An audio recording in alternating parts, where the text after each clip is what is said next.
pulled out thy tongue for saying so. Sweet masters, be patient for your father's remembrance. Be it a call. Let me go, I say! I will not till I please. You shall hear me. My father charged you in his will to give me good education.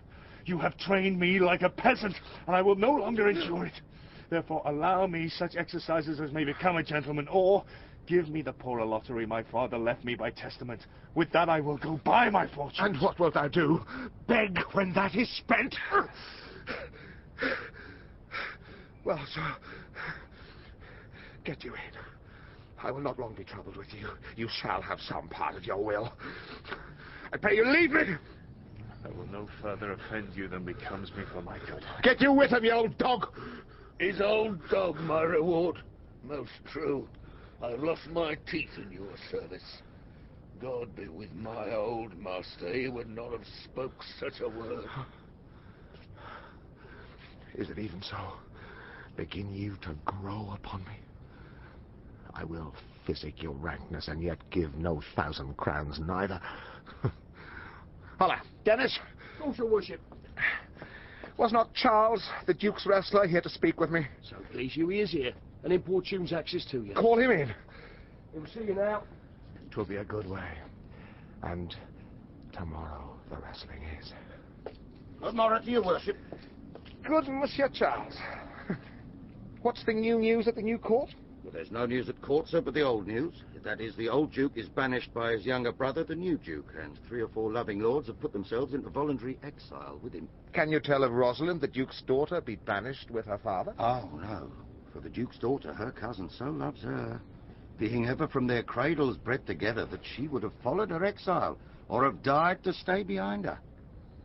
She is at the court, and no less beloved of her uncle than his own daughter.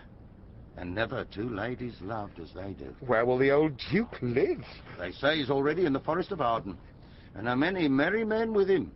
And there they live like the old Robin Hood of England. They say many young gentlemen flock to him every day and fleet the time carelessly as they did in the golden world. What, you wrestle tomorrow before the new Duke? Marry, do I, sir. And I came to acquaint you with the matter. I am given, sir, secretly to understand that your younger brother, Orlando, hath a disposition to come in disguised against me to try a fall. Tomorrow, sir, I wrestle for my credit, and he that escapes me without some broken limb shall acquit him well. Your brother is but young and tender, and for your love I would be loath to foil him, as I must for my own honour if he come in. Therefore, out of my love to you, I came hither to acquaint you with all. Charles, I thank thee for thy love to me, which thou shalt find I will most kindly requite. I had myself notice of my brother's purpose herein, and have by underhand means laboured to dissuade him from it, but he is resolute. I tell thee, Charles, it is the stubbornest young fellow of France, full of ambition, an envious emulator of every man's good parts, a secret and villainous contriver against me, his natural brother. Therefore, use thy discretion. I had as lief thou didst break his neck as his finger, and thou had best look to it. For if thou dost him any slight disgrace, or if he do not mightily grace himself on thee, he will practice against thee by poison, entrap thee by some treacherous device, and never leave thee till he hath ta'en thy life by some indirect means or other. For I assure thee, and almost with tears I speak it, there is not one so young and so villainous this day living. I speak but brotherly of him. I am heartily glad I came hither to you. If he come tomorrow, I'll give him his payment. Farewell, good Charles. Now will I stir this gamester.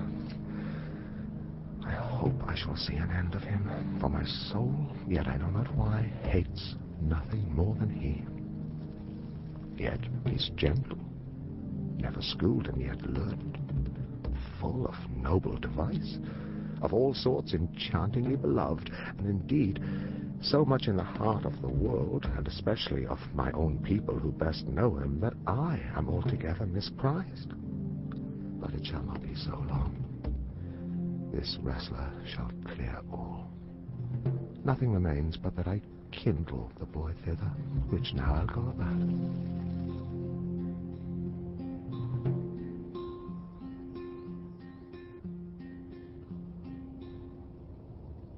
I pray thee, Rosalind, sweet my cause, be merry. Oh, dear Celia, I show more mirth than I am mistress of. Would you yet owe a merrier? Unless you could teach me to forget a banished father, you must not learn me how to remember any extraordinary pleasure. Herein I see thou lovest me not with the full weight that I love thee. If my uncle, thy banished father, had banished thy uncle, the Duke my father, so thou hadst been still with me, I could have taught my love to take thy father for mine. So wouldst thou, if the truth of thy love to me was so righteously tempered as mine is to thee. Well, I will forget the condition of my estate to rejoice in yours. You know my father hath no child but I, nor none is like to have, and truly when he dies thou shalt be his heir. For what he hath taken away from thy father perforce, I will render thee again in affection. By mine honour I will, and when I break that oath, let me turn monster. Therefore, my sweet Rose, my dear Rose, be merry. From henceforth I will, coz, and devise sports. Let me see, what think of you of falling in love? Marry, I prithee do, to make sport withal, but love no man in good earnest, nor no further sport in sport neither, than with safety of a pure blush thou mayst in honour come off again. What shall be our sport, then? Let us sit and mock the good housewife Fortune from her wheel, that her gifts may henceforth be bestowed equally. I would we could do so, for her benefits are mightily misplaced, and the bountiful blind woman doth most mistake in her gifts to women. 'Tis true, for those that she makes fair she scarce makes honest, and those that she makes honest she makes very ill-favouredly. How now, wit?